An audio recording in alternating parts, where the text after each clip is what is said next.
نحمده ونصلي على رسوله الكريم اما بعد فاعوذ بالله من الشيطان الرجيم بسم الله الرحمن الرحيم رب اشرح لي صدري ويسر لي امري واحلل عقدة من لساني يفقهوا قولي.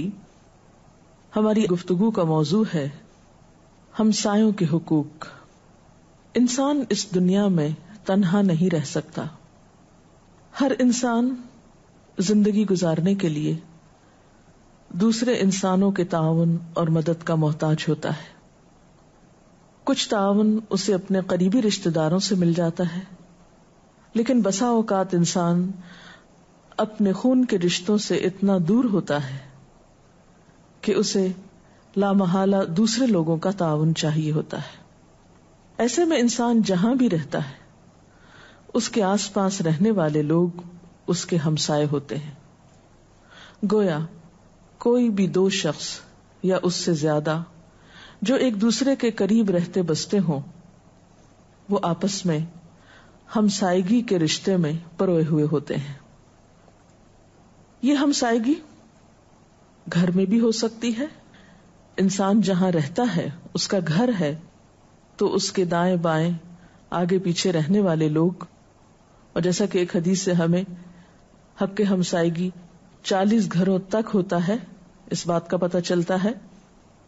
اسی طرح یہ ہمسائیگی جہاں انسان کام کرتا ہے یعنی ورک پلیس، اس میں اس کے آس پاس کام کرنے والے، یا اگر انسان کہیں پڑھتا ہے یا کہیں بھی انسانوں کے بیچ میں رہتا ہے تو جن لوگوں کے ساتھ اس کا میل جل ہوتا ہے ان کے ساتھ وہ مل جل کر مختلف کام کرتا ہے، کوئی کام کاروبار کرتا ہے، وہ سب اس کے ہمسائے ہوتے ہیں. کچھ ہمسائے ایسے ہوتے ہیں جن کے ساتھ انسان طویل عرصے تک زندگی بسر کرتا ہے یا ایک زمانے تک ان کا ساتھ ہوتا ہے، اور کچھ ہمسائے ایسے بھی ہوتے ہیں کہ جن کے پاس انسان وقتی طور پر بیٹھتا ہے. تو خواہ کسی کے قریب انسان وقتی طور پر ہو یا ایک لمبے عرصے تک ہو، وہ تمام ہمسائیگی کے رشتے میں پروئے ہوئے ہوتے ہیں. قرآن حکیم میں اللہ سبحانہ وتعالی کا ارشاد ہے وَاعْبُدُوا اللَّهَ وَلَا تُشْرِكُوا بِهِ شَيْئًا وَبِالْوَالِدَيْنِ إِحْسَانًا وَبِذِي الْقُرْبَى وَالْيَتَامَى وَالْمَسَاكِينِ وَالْجَارِ ذِي الْقُرْبَى وَالْجَارِ الْجُنُبِ وَالصَّاحِبِ بِالْجَنبِ وَابْنِ السَّبِيلِ، اور اللہ کی عبادت کرو اور اس کے ساتھ کسی چیز کو شریک نہ ٹھہراؤ. والدین کے ساتھ احسان کرو، رشتہ داروں، یتیموں اور مسکینوں کے ساتھ احسان کرو، رشتہ دار پڑوسی کے ساتھ، اجنبی ہمسائے کے ساتھ، پہلو کے ساتھی یعنی اپنے رفقا کولیگز کے ساتھ احسان کا برتاؤ کرو، اور مسافروں کے ساتھ. وما ملکت ایمانکم، اور اپنے غلاموں کے ساتھ. تو اس آیت سے ہمیں یہ پتہ چلتا ہے کہ 3 طرح کے ہمسائے ہوتے ہیں. ایک رشتہ دار ہمسائے، دوسرے اجنبی ہمسائے، اور تیسرے وقتی ہمسائے جن کے ساتھ انسان تھوڑی دیر کے لیے بیٹھتا ہے یا کچھ دیر کے لیے کام کرتا ہے اور پھر ان سے الگ ہو جاتا ہے. بہرحال ہمسایہ کوئی بھی ہو، ہر صاحب ایمان کے لیے ضروری ہے کہ وہ ہمسائے کو ایذا رسانی سے یعنی تکلیف دینے سے بچے. رسول اللہ صلی اللہ علیہ وسلم نے فرمایا من کان یؤمن باللہ والیوم الآخر فلا یؤذی جارہ، جو شخص اللہ اور یوم آخرت پر ایمان رکھتا ہے اسے چاہیے کہ وہ اپنے ہمسائے کو دکھ نہ دے، تکلیف نہ دے، اذیت نہ دے. اس لیے کہ اگر انسان اپنے قریبی لوگوں کو تکلیف پہنچائے گا تو پھر یہ نہیں ہو سکتا کہ ان کی طرف سے کسی قسم کا سکون یا سکھ پائے. پھر یہ اذیتوں کا سلسلہ بڑھتا ہی چلا جائے گا، دو طرفہ ہو جائے گا اور زندگی جہنم بن کر رہ جائے گی.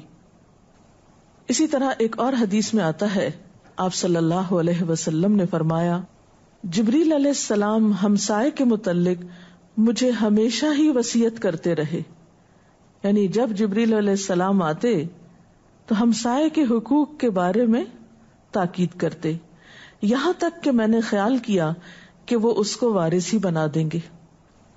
ویسے تو انسان کے مال میں اس کے اقربا ہی، اس کے رشتہ دار ہی وارث ہوتے ہیں، لیکن یہاں نبی صلی اللہ علیہ وسلم کو ہمسائے کے حقوق کے بارے میں اتنی تاکید ملی کہ آپ کو یہ اندیشہ ہوا کہ رشتہ داروں کے علاوہ ہمسائے بھی کہیں وارث نہ قرار پائیں۔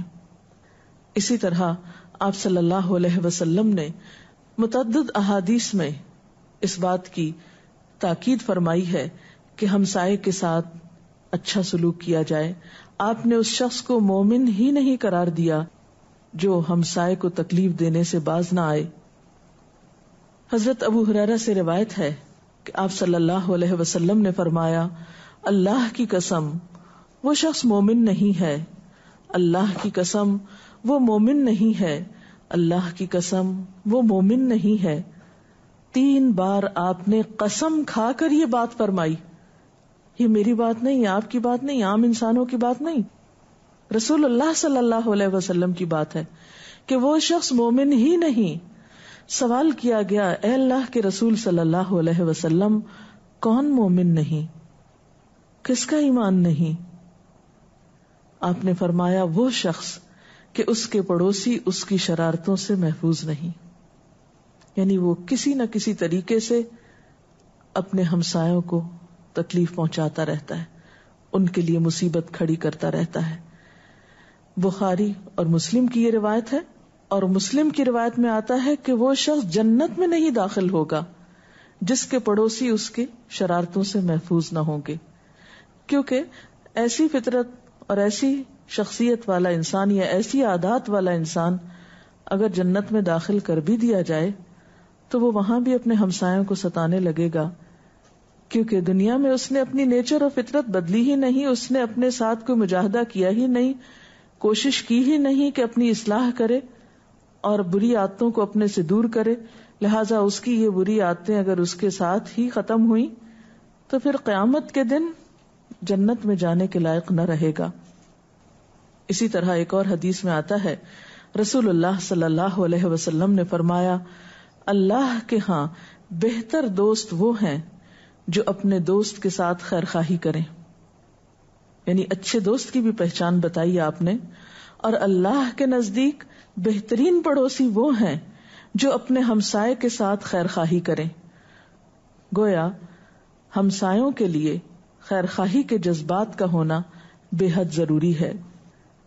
خیر خواہی کے جذبات سے انسان کس کس طرح ان کا خیال رکھ سکتا ہے، کن کن معاملات میں ان کی خبر گیری کرنا ضروری ہے، اس بارے میں بھی آپ صلی اللہ علیہ وسلم نے ہمیں کچھ تعلیمات دی ہیں۔ حضرت ابو ہریرہ رضی اللہ تعالی عنہ بیان کرتے ہیں کہ رسول اللہ صلی اللہ علیہ وسلم نے فرمایا کہ اے مسلمان عورتوں، خاص طور پر خواتین کو خطاب کر کے فرمایا کہ اپنی پڑوسن کے لیے کوئی چیز حقیر نہ سمجھو۔ اے مسلمان عورتوں، اپنی پڑوسن کو یعنی ہدیہ بھیجنے کے لیے کسی چیز کو چھوٹا نہ سمجھو، اگرچہ بکری کا ایک کھر ہی ہدیہ بھیجنے کے لیے کیوں نہ ہو، یعنی کوئی بڑی چیز نہیں بھی ہے گھر میں، کوئی معمولی چیز بھی ہے تو اس میں بھی پڑوسی کو یاد رکھو۔ گویا پڑوسی کے ساتھ نعمتوں کو شیئر کرو، اپنی نعمتوں میں ان کو بھی شریک کرو، زیادہ ہوں یا کم، بہت ہوں یا تھوڑی ہوں۔ اسی طرح ایک اور حدیث میں آتا ہے، حضرت ابو ذر رضی اللہ تعالی عنہ بیان کرتے ہیں، رسول اللہ صلی اللہ علیہ وسلم نے فرمایا کہ اے ابو ذر، جب تو شوربہ پکائے تو اس میں پانی زیادہ ڈالا کر اور اپنے پڑوسیوں کا خیال رکھ۔ گویا پڑوسیوں کو جو ہدیہ بھیجا جا سکتا ہے اس میں سے بہترین ہدیہ کھانا ہے۔ عام طور پر ہم سمجھتے ہیں کہ ہمارا کھانا شاید ہمارے اپنے لیے کافی نہ ہو تو فرمایا کہ اس کھانے کی مقدار بڑھا لو پانی ڈال کر، لیکن پڑوسی کا خیال رکھو، کیونکہ وہ شخص مومن نہیں جو خود تو پیٹ بھر کے کھانا کھا لے اور اس کے پڑوسی بھوکے رہ جائیں۔ مسلم کی روایت میں آتا ہے، حضرت ابو ذر کہتے ہیں کہ میرے دوست رسول اللہ صلی اللہ علیہ وسلم نے مجھے تاکید کی کہ جب تو شوربہ پکائے تو اس میں پانی زیادہ ڈال دو، پھر اپنے پڑوسیوں کے گھر والوں کا خیال رکھو اور ان کو اس سے اچھے انداز کے ساتھ دیا کرو. یعنی معمولی چیز بھی بھیجو تو عزت و احترام اور اکرام کے ساتھ، کیونکہ بسا اوقات انسان دوسرے کے ساتھ جب احسان کا معاملہ کرتا ہے تو احسان جتانا بھی شروع کر دیتا ہے، یا پھر احسان کرنے کے بعد احسان کی توقع رکھتا ہے، یا پھر اس احسان کا تذکرہ لوگوں کے بیچ میں کرتا رہتا ہے. ایسے تمام چیزیں دوسرے کو اذیت پہنچانے میں شامل ہوتی ہیں، اس لیے ان سے بچنا بے حد ضروری ہے. اسی طرح صرف خیرخواہی میں کھانا بھیجنا یا کچھ ہدیہ بھیجنا ہی نہیں، بلکہ پڑوسی بعض اوقات چھوٹی چھوٹی چیزوں کے ضرورت مند ہوتے ہیں. مثلاً ایک حدیث سے پتہ چلتا ہے، آپ نے فرمایا کوئی پڑوسی اپنے پڑوسی کو اپنی دیوار پر لکڑی گاڑنے سے منع نہ کرے. ایک اور روایت میں آتا کھونٹی گاڑنے سے منع نہ کرے. حضرت ابو ہریرہ فرمایا کرتے، میں محسوس کرتا ہوں کہ تم اس سے اعراض کر رہے ہو، یعنی میں تمہیں نبی صلی اللہ علیہ وسلم کی حدیث سنا رہا ہوں اور تم لوگ ماننے میں مشکل کر رہے ہو، یا ماننا تمہیں اس وقت مشکل لگ رہا ہے. تو اللہ کی قسم میں اس مسئلے کو تم پر مسلط کر کے رہوں گا، یعنی تم سے منوا کے رہوں گا، کیونکہ یہ نبی صلی اللہ علیہ وسلم کی تاکید ہے. عموماً ایسا ہوتا ہے کہ جب ایک ہمسایہ مکان تعمیر کرنے لگتا ہے تو اسے بعض اوقات دوسرے کی دیوار پر کچھ رکھنے کی ضرورت پیش آتی ہے، کہیں کیل گاڑنے کی ضرورت پیش آتی ہے، کہیں کسی اور طرح دوسرے کی مدد درکار ہوتی ہے. تو ایسے تمام مواقع پر دوسرے کے لیے سہولت پیدا کرنا، اس کی مدد کرنا، اس کی ضرورت کو پورا کرنا، یہ مسلمان کا حق ہے. اور ایسے مواقع پر دل تنگ نہیں ہونا چاہیے، بلکہ آگے بڑھ کر دوسرے کی مدد کی جانی چاہیے. کیونکہ آج اگر کوئی دوسرا شخص مدد کا محتاج ہے تو کل اسی مدد کے محتاج ہم خود بھی ہو سکتے ہیں. اور جب تک انسان قربانی کی سطح پر دوسرے کا خیال نہ رکھے، اس وقت تک حالات میں خوشگواری ہو نہیں سکتی. کیونکہ بسا اوقات انسان کو اپنی ضرورت پیچھے رکھ کر، اپنی سہولت پیچھے رکھ کر دوسرے کے لیے سہولت پیدا کرنا ہوتی ہے. اسی طرح ایک اور موقع پر ہم دیکھتے ہیں کہ آپ صلی اللہ علیہ وسلم وضو فرما رہے تھے. صحابہ کرام بہت شوق اور محبت میں آپ کے وضو کا پانی لے کر اپنے جسم پر تبرکن مل رہے تھے. جب آپ نے دیکھا کہ صحابہ کرام بہت شوق ذوق سے ایک دوسرے سے اس عمل میں آگے بڑھنے کی کوشش کر رہے ہیں، تو آپ نے اس موقع پر انہیں ایک نصیحت فرمائی. اور وہ کیا تھی؟ آپ نے فرمایا جسے یہ بات بھلی معلوم ہو کہ وہ اللہ اور رسول صلی اللہ علیہ وسلم کو دوست رکھے، یعنی ان سے محبت کرے، تو اسے چاہیے کہ جب بولے تو سچ بولے. یعنی محبت کا تقاضا صرف اتنا نہیں کہ تم پانی لے کر آپ کے وضو کا اپنے جسم پر مل لو، بلکہ محبت کا تقاضا کیا ہے کہ آپ کی امت کا فرد ہونے کے ناطے سے جب بات کرو تو سچ بولو، اور جب لوگ اس کا اعتبار کر کے اپنی امانت اس کے پاس رکھیں تو وہ خیانت نہ کرے، اور اپنے پڑوسیوں کے ساتھ اچھا برتاؤ کرے. اس میں آپ صلی اللہ علیہ وسلم کی تربیت کا انداز بھی پتہ چلتا ہے کہ جب لوگوں کے اندر ایک شوق اور جذبہ ہو نبی صلی اللہ علیہ وسلم کی محبت کے اظہار کا کوئی طریقہ ان کے اندر نظر آتا ہو تو اس کو موڑ دینا چاہیے انہی کے اخلاق کی بہتری اور انہی کے اچھے عمل کی طرف. کیونکہ قیامت کے دن نبی صلی اللہ علیہ وسلم کی خوشنودی اسی بات میں ہوگی کہ ہم ان کی پیروی کتنی کرتے ہیں. ایک شخص اگر بظاہر آپ کا نام محبت سے لیتا ہے لیکن آپ کی کوئی بات نہیں مانتا تو یہ محبت کس قسم کی محبت ہے؟ اور آخر میں آپ ہی کی ایک اور حدیث مبارکہ کہ آپ صلی اللہ علیہ وسلم کے سامنے ایک خاتون کا ذکر کیا گیا کہ جو بہت نماز پڑھتی تھی، صدقہ خیرات کرتی تھی، لیکن اپنے ہمسایوں کو اذیت دیتی تھی. اپنے ہمسایوں کے لیے دکھ دینے کا سبب تھی. تو لوگوں نے پوچھا کہ اس کا انجام کیا ہوگا؟ آپ نے فرمایا وہ دوزخ میں ہے.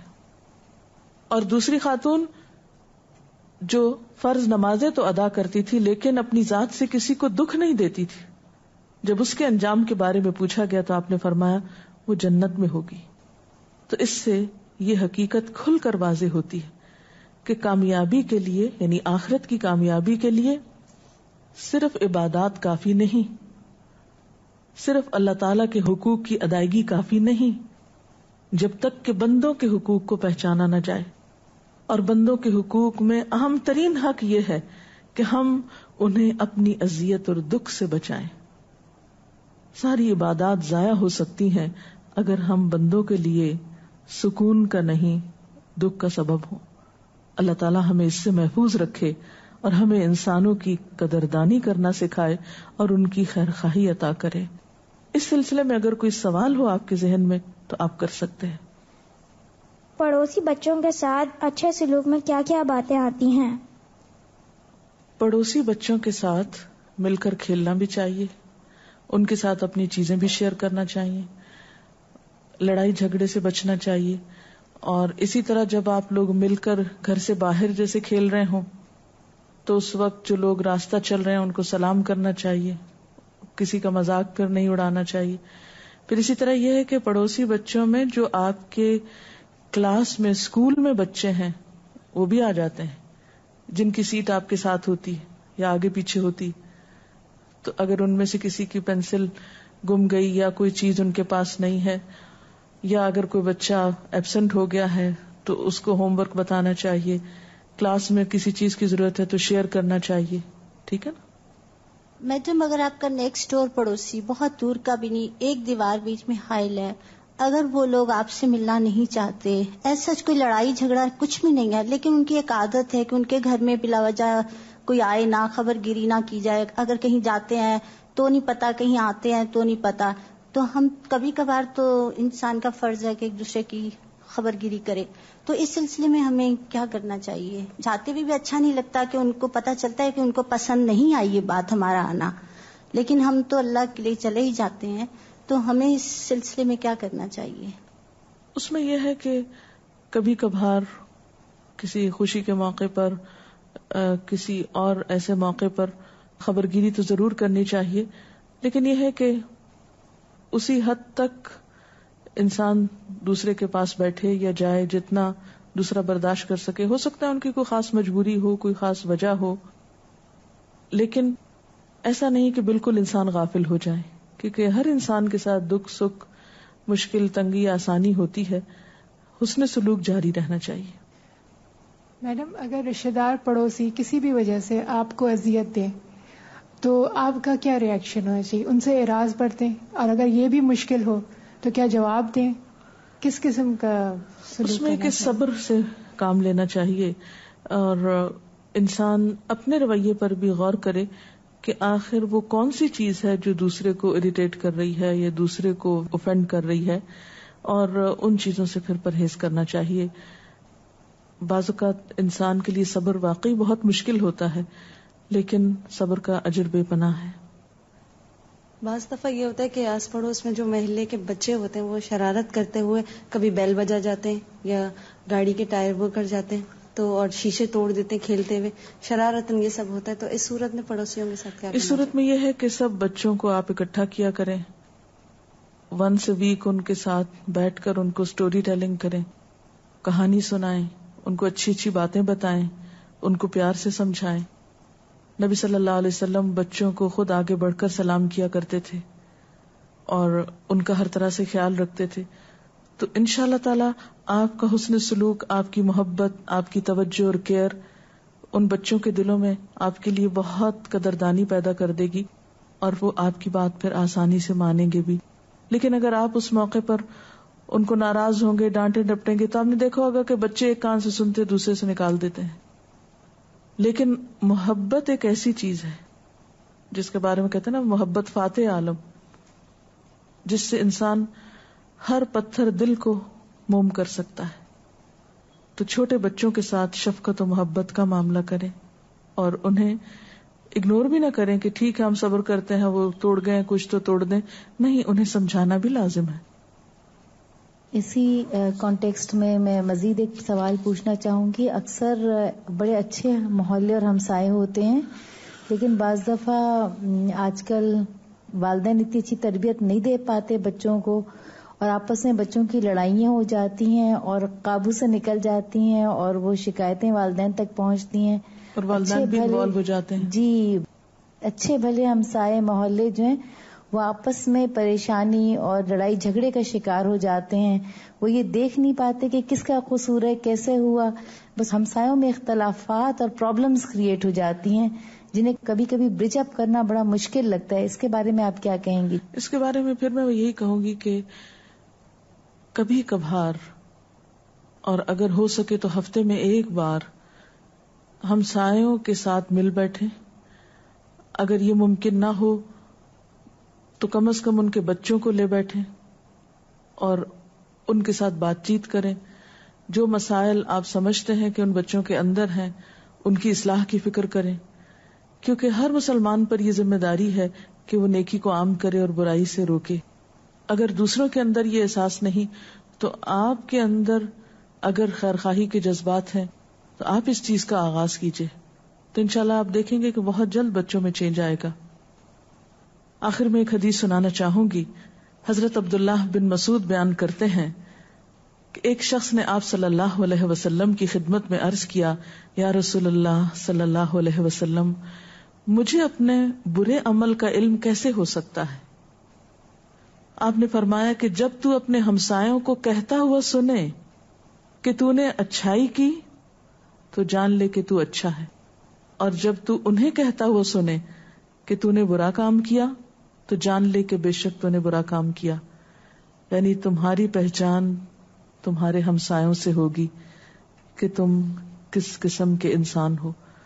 اپنے آپ کو تو ہر انسان اچھا ہی کہتا ہے، لیکن دیکھنے کی بات یہ ہے کہ اس کے ہمسائے اس کو کیا کہتے ہیں. ہم سب بھی اپنے آپ کو پہچانیں اور اپنی اصلاح کی فکر کریں. اللہ تعالی ہمیں بہترین انسان، بہترین مسلمان بنائے. وآخر دعوانا ان الحمد للہ رب العالمین. سبحانک اللہم وبحمدک، نشہد ان لا الہ الا انت، نستغفرک ونتوب الیک.